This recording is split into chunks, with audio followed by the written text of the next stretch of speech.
Now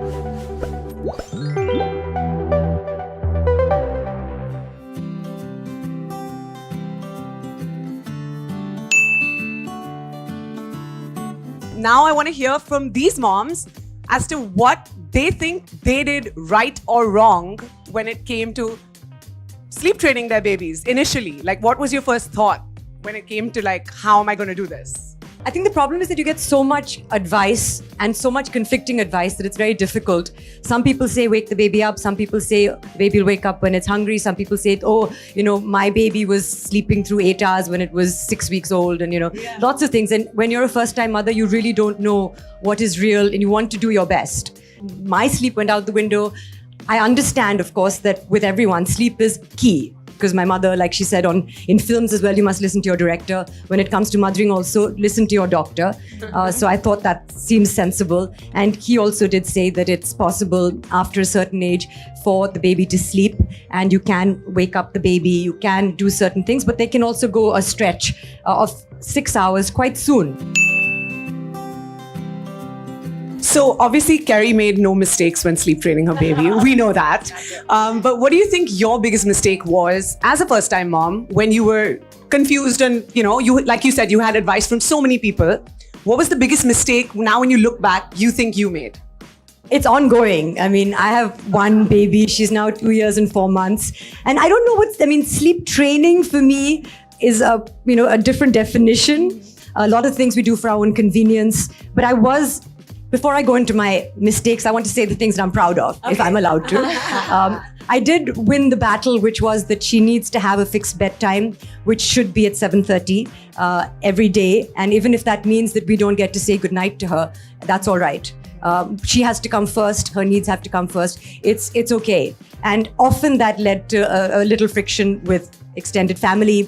Even with my husband who would be working and he'd say, why can't you keep her up a little bit later? But that has and continues to be a rule. Right. The thing that I wish that I'd worked on more was not letting her think that she has so much control over me. And unfortunately, now I'm starting to get it again. Like I say these words, Inaya, who's the boss? And she sort of looks at me and says, you're the boss. and then she listens. And if you kind of exude a sense of calmness and a sense of I've got this and I know what's best for you, I think they fall into line. Soha, what's your favorite bedtime routine? I actually do enjoy bedtime with Inaya, and it's just alone time also. And of course, you set the setting, so we try and keep the rest of the house as quiet as possible, which is easy because there's really no one there and everyone is terrified of me. But what generally happens is there's dinner and bath, of course, and then at 8 o'clock now. 7:30 was a while ago. Yeah. Now it's 8:30. Yeah, it's 8 o'clock. It's 8:30 now, but 8 o'clock we start. Mm-hmm. So 8 o'clock, I'll say now, and I'll indicate that it's dark outside. So now she understands that, okay, the sun has gone to bed and now it's time for you to go to bed as well. Yeah. When we travel, it's going to be difficult if we go to England in the summer and the sun is out. Yeah. I haven't thought ahead. I know. Yeah. But at the moment that works. And so she's understood it's dark, it's time to sleep. Now she turns off the light herself, so she finds that exciting. And I think when the room becomes dark, it lulls you into a state of sleep. Anyway, we've talked in your book about artificial light, and the less exposure you have to artificial light, the better it is closer to bedtime. Absolutely. Of course, screen time as well. So then after that, we've already read the books before the lights go off, of course. But she likes hearing stories. She does sit in my lap. Also, we have a very deep cot, and I cannot reach into the cot to tap her and pat her. So don't follow me, follow Kerry. We have a sofa, and she sort of lies on the sofa with her head on my lap. And I tell her a long story. And then sometimes if I miss a bit, she'll tell she's paying attention. Then I tell her a very short story, and then we sing 3 songs. And it's generally the same songs because I think she likes the routine. And then she'll say, "Mama, no more singing." I think she's tired as opposed to objecting to my singing. And then it's sort of humming. And then I'll sort of, she falls asleep on me. Terrible. Falls asleep on me. But sort of, she's more on the sofa than on me. I think that soon she'll be entirely on the sofa. And then I pick her up, and then it's a balancing act of putting her into the cot and not falling into the cot with her. And then it's all right.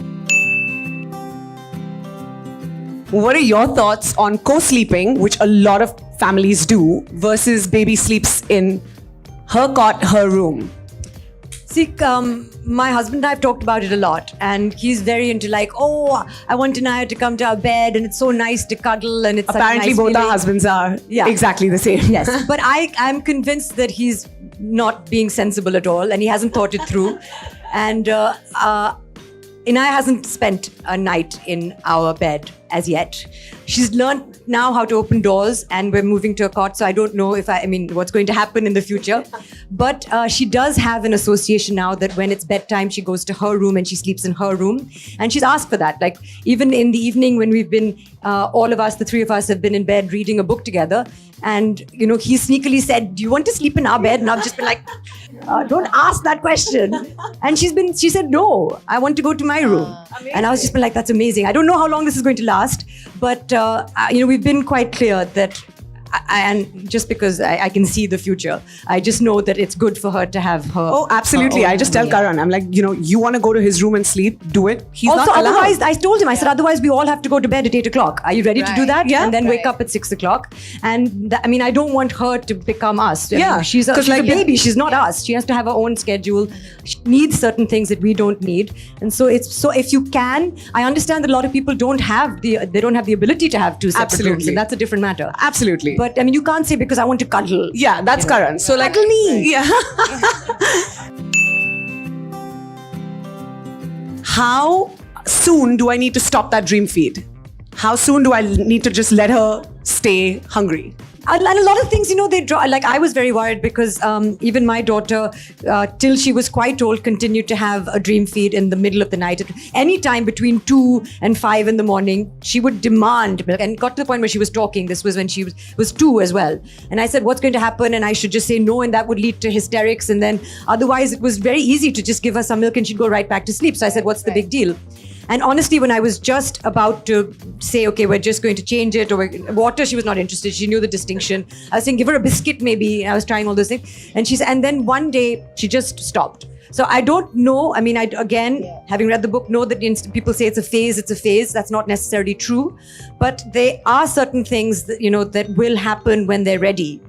When the children are ready. And I think one of the things, not the 4 o'clock and the 6 o'clock but the one feed somewhere in the middle of the night, which gives them a little bit of comfort. Yeah. It's not the hunger. To reading this book, what's your advice as now a mom with all this wisdom on how to train the baby based on the book? Really, honestly, you know, there's certain books that I got the book when Kerry told me that, you know, she's written this book. Firstly, I said, I want to read it because this is something that, and at any stage, I think if your baby is under 4, you're looking at, you know, restful sleep being key to the health of the baby and just the general tranquility of the home and your peace of mind. So it's a book that I think will speak to each of us if you're a parent or a grandparent and you want to understand the situation. So I would say there's so much in it for different stages, from newborn to 3 months, and the different stages of a baby. And what was a key takeaway for me was also that you have to keep evolving your strategy. Just because you've come up with a strategy, it doesn't mean that that's set in stone.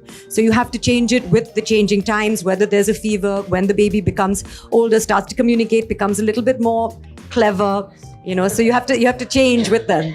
And adapt. So, I mean, I've read the book from cover to cover. I did it in like 10 minutes, highlighted bits, broken the spine of the book and left it on Kunal's bedside table. Yeah.